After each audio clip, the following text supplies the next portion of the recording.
thrifting ain't easy, unless you're watching me.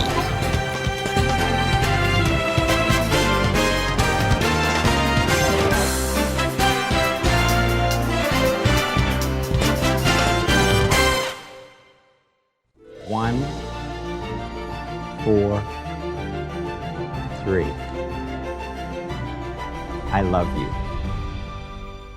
Welcome back to the Thrift Store Rundown, bringing Hollywood home on a budget. Today is all about Food 143. Inspired by Mr. Rogers, the profound love of the playfulness of food comes from our plate to your heart. Imagine this. It's an average weekday morning again in America, and we're all scrambling out the door as fast as possible trying to get to where we're going, school, work, wherever. Or maybe if you're watching in real time, it's a weekend morning in America, where we're all taking things a little bit slow, savoring the weekend. In which case you'd like to make the most important meal of the day a little more special than the average weekday. In any case, without a good breakfast, our blue skidooing could be a little less skidoous and a lot more blue. So today, Blue makes breakfast. This is book 4 in the 18-book Blue's Clues Discovery series from Advanced Publishers that I picked up for 50% off $1.99. It is so simple and straightforward.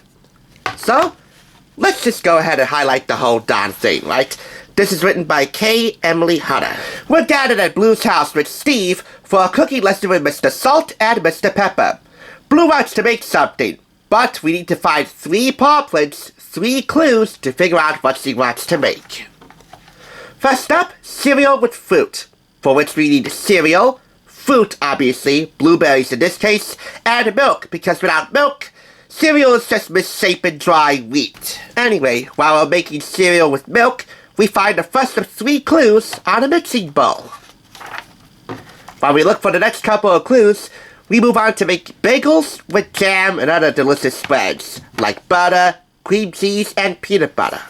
While we're toasting the bagels and getting ready to make the fruit salad, we find the next clue on a banana. So a banana and a mixing bowl. While we're looking for our third and final clue, we need to rearrange the fruit salad recipe cards here to follow the recipe properly and make a scrumptious looking fruit salad. Oh yeah, this is definitely turning out to be a weekend breakfast. So once that's done, we find our third and final clue on a muffin tin, which means it's off to the thinking chair to put all these 3 clues together. And Blue wants to make banana muffins. What a great idea, Blue. Banana bread in muffin form. And Pepper just happens to have the perfect recipe on hand, which you will find at the very end of this book. He was so generous to provide us with a recipe for that. Anyway, clean up the kitchen, wash your hands of course, bake the banana bread muffins, set up the table in some fancy sort of way, and you got a marvelous weekend breakfast. Thanks, Mr. Salt and Mrs. Pepper, for showing us how to make this great food. And thank you for helping with Blue's Clues. You're so smart. And Steve is so hungry. Let's eat. I know you're hungry too for this recipe, right? Even though they don't give you a recipe photograph here, they were generous enough to provide you with the recipe for banana muffins, which is definitely simple to follow, as long as you do it to a T, because, as you know, baking is a bit more fussy than regular cooking. Again, this is book 4 in the 18-book Blue's Clues Discovery series, and unless you guys request more in the comments, it'll probably be my last. I wasn't big on Blue's Clues growing up, but I did watch a few episodes. Steve is my favorite compared to Joe, but they're both great. As far as Blue's Clues and you go, Joshua de la Cruz, fine. They're just fine. Anyway, for no photograph of the banana bread muffins, 4.5 out of 5 claps. Either way, we can do anything that we want to do, as long as we have a good breakfast. Weekday or weekend, it's important. And it can be made fun with Blue's Clues. That's it. I'm glad we could clue you in on that one. Hello guys, it's David Romero. I'm gonna be famous.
Thanks for tuning in. Just so you know, there's no limit to bringing Hollywood home on a budget. Please go ahead and check out another awesome review like this one by clicking here, and make sure you subscribe by clicking here. Until next time, I'll catch you, as I always do, on the flip side.